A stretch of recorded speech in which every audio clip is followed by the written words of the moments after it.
ജയരാജ് സാറിന്റെ ചിത്രത്തിന് വേണ്ടി മ്യൂസിക് സംവിധാനം ചെയ്തിരിക്കുന്നത് ശ്രീ സന്തോഷ് നാരായണൻ സാർ. നിറഞ്ഞ കൈയടി കൊടുത്തുകൊണ്ട് അദ്ദേഹത്തെ ശ്രീ രമേശ് നാരായണൻ സാറിന് ആസിഫ് അലി ഈ ഒരു പുരസ്കാരം നൽകിയിരിക്കുകയാണ്. ജയരാജ് സാറിന്റെ സിനിമയ്ക്ക് സംഗീതം നൽകിയിരിക്കുന്നത് അദ്ദേഹമാണ്. ഒരുപാട് പുരസ്കാരങ്ങൾ മലയാള സിനിമയിലേക്ക് കൊണ്ടുവന്നിട്ടുള്ള ശ്രീ രമേശ് നാരായണൻ. ഞാൻ കരുതി കൂട്ടിയിട്ട് ആസിഫ് അലിയുടെ കൈ തട്ട് മാറ്റിയോ അല്ലെങ്കിൽ ആസിഫ് അലി എൻ്റെ മനസ്സിൽ ജയരാജും കൂടെ അവിടെ വരണം എന്നൊരു ചിന്തയുണ്ടായിരുന്നു. അത്രയും മാത്രം. അതാണ് ഇവിടെ കിടന്ന് ന്യായീകരിച്ച് മെഴുക്. ഒരു കാര്യമില്ല. കാരണം ഇത്രയും പേര് ആ വീഡിയോ കണ്ടു കഴിഞ്ഞു.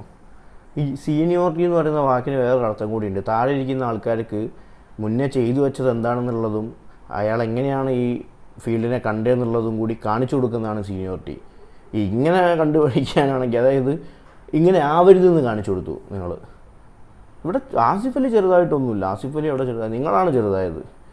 ഇത്രയും സ്റ്റേറ്റ് അവാർഡ് പോലുള്ള കാര്യങ്ങൾ വരെ കയ്യിൽ വെച്ചുകൊണ്ടാണ് നിങ്ങൾ ഈ മനുഷ്യത്വമില്ലാത്ത പോലെ പെരുമാറി കളഞ്ഞത്.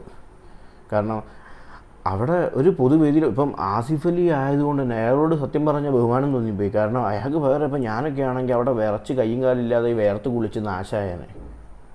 ഭയങ്കര മെൻ്റലി ഭയങ്കര ഡൗൺ ആയി പോകും. തൊട്ടടുത്തിരിക്കുന്ന ഇന്ദ്രജിത് കുമാറിൻ്റെ മുഖം നോക്കിയാൽ നിങ്ങൾ കണ്ടില്ലേ? കാരണം അയാൾക്ക് പോലും അത് വിഷമമുണ്ടാക്കി.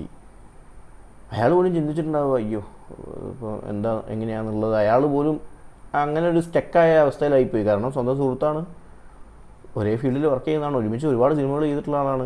അയാൾ പൊതുവേദിയിൽ നിന്ന് വിയർക്കുക ഇതുപോലൊരു ആൾ കാരണം. പിന്നെ ജയരാജ് സാറ് എന്ത് കണ്ടിട്ടാണ് അവിടെ അങ്ങനെ നിന്നതെന്ന് അറിയില്ല. പക്ഷേ അവർ തമ്മിലുള്ള സൗഹൃദമായിരിക്കാം. പക്ഷേ നിങ്ങളവിടെ ചിന്തിക്കേണ്ട ഒരു കാര്യം ഉണ്ടായിരുന്നു. അവിടെ അപ്പുറത്ത് ആസിഫ് അലി നടന്നുണ്ടായിരുന്നു എന്നുള്ളത്. ജയരാജ് പോലും അയാളെ കൺസെപ്റ്റ് ചെയ്തില്ല എന്ന് എനിക്ക് തോന്നി. അപ്പോൾ നിങ്ങളിനിയിപ്പോൾ എത്ര വലുതായാലും ഒരു കാര്യമില്ലാത്തൊരവസ്ഥയിലായിപ്പോയി നിങ്ങളുടെ സ്വഭാവം. ഇതുപോലെ വേറൊരാളുണ്ട് അങ്ങ് തമിഴ്നാട്ടിൽ. അയാളുടെ പേര് ഞാൻ പറയുന്നില്ല, ചിലപ്പോൾ പേര് പറഞ്ഞാൽ കോപ്പിറൈറ്റ് കിട്ടിയാലോ. ഒരു സംഗീതവേദി പോലും ഒരാൾക്ക് തൻ്റെ പാട്ട് പാടാനുള്ള അനുമതി ഒരാൾ കൂടിയുണ്ട്. അങ്ങനെയൊക്കെ ഒരുപാട് സീനിയേഴ്സ് ഉണ്ട് ഇവിടെ. കാരണം നിങ്ങളെ കണ്ടിട്ടാണ് അടുത്ത തലമുറ പഠിക്കുന്നത്. ഇതുപോലെ ആവാനാണോ പഠിക്കേണ്ടത്? സ്വന്തം ഒരേ മേഖലയിൽ വർക്ക് ചെയ്യുന്ന ആളെ ഒരു പൊതുവേദിയിൽ വെച്ച് അപമാനിക്കാനാണോ പഠിപ്പിക്കേണ്ടത്? എനിക്കറിയില്ല നിങ്ങളൊക്കെ എന്തുകൊണ്ട് ഇങ്ങനെ ആയിപ്പോയെന്ന്. കാരണം പറയുമ്പോൾ സ്റ്റേറ്റ് അവാർഡ് വരെ തന്ന് സംസ്ഥാനം അംഗീകരിച്ചിട്ടുള്ള ഒരു മനുഷ്യനാണ് നിങ്ങൾ. എന്തായാലും ഒരൊറ്റ പരിപാടി കൊണ്ട് നിങ്ങളെന്താണെന്നുള്ളത് മറ്റുള്ളവർക്ക് കാണിച്ചു കൊടുത്തു. ഈ ഈഗോ എന്ന് പറയുന്ന സാധനം, താനെന്ന് പറയുന്ന ഭാവം ഒന്നും മനുഷ്യനെ എവിടെ എത്തിച്ചിട്ടില്ല. നിങ്ങളുടെ ഉള്ളിൽ കഴിവുള്ളതുകൊണ്ടാണ് നിങ്ങൾ എത്തിയത്. ആ കഴിവ് ഏറ്റെടുത്ത മലയാളികളുടെ കൂട്ടത്തിൽ അന്നത്തെ കാലത്ത് ആസിഫ് അലി ഉണ്ടായിരുന്നു എന്നുള്ളത് നിങ്ങൾ ആലോചിക്കണം. എന്തായാലും ചെയ്ത വളരെ മോശം തന്നെ. ഇനിയിപ്പോൾ നിങ്ങൾ എത്ര ന്യായീകരിച്ചാലും, നിങ്ങൾ എന്താ പറയുക, അറിയാതെ ചെയ്തതാണെന്നും അല്ലെങ്കിൽ പരിപാടിയിൽ വന്ന മാറ്റങ്ങളാണെന്നും എന്തുണ്ടെങ്കിലും നിങ്ങൾക്ക് ജയരാജ് സാറെ കയ്യിൽ നിന്ന് ആ മൊമെൻറ്റോ വേണമെന്നുണ്ടെങ്കിൽ ആസിഫ് അലിയെ ഹാപ്പിയാക്കി വിടണമായിരുന്നു ആദ്യം.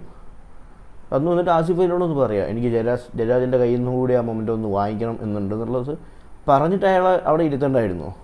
പകരം അയാളുടെ മുഖത്ത് പോലും ഒരു നോട്ടം പോലും നോക്കാതെ, ഒന്ന് കൈ കൊടുക്കുക പോലും ചെയ്യാതെ നിങ്ങൾ ഈ കാണിച്ചത്, നിങ്ങൾ ഇനി ഏത് മാധ്യമത്തിൻ്റെ മുന്നിലിരുന്നിട്ട് സോറി പറഞ്ഞാലും തീരാത്തത്രയും വലിയ കളങ്ക.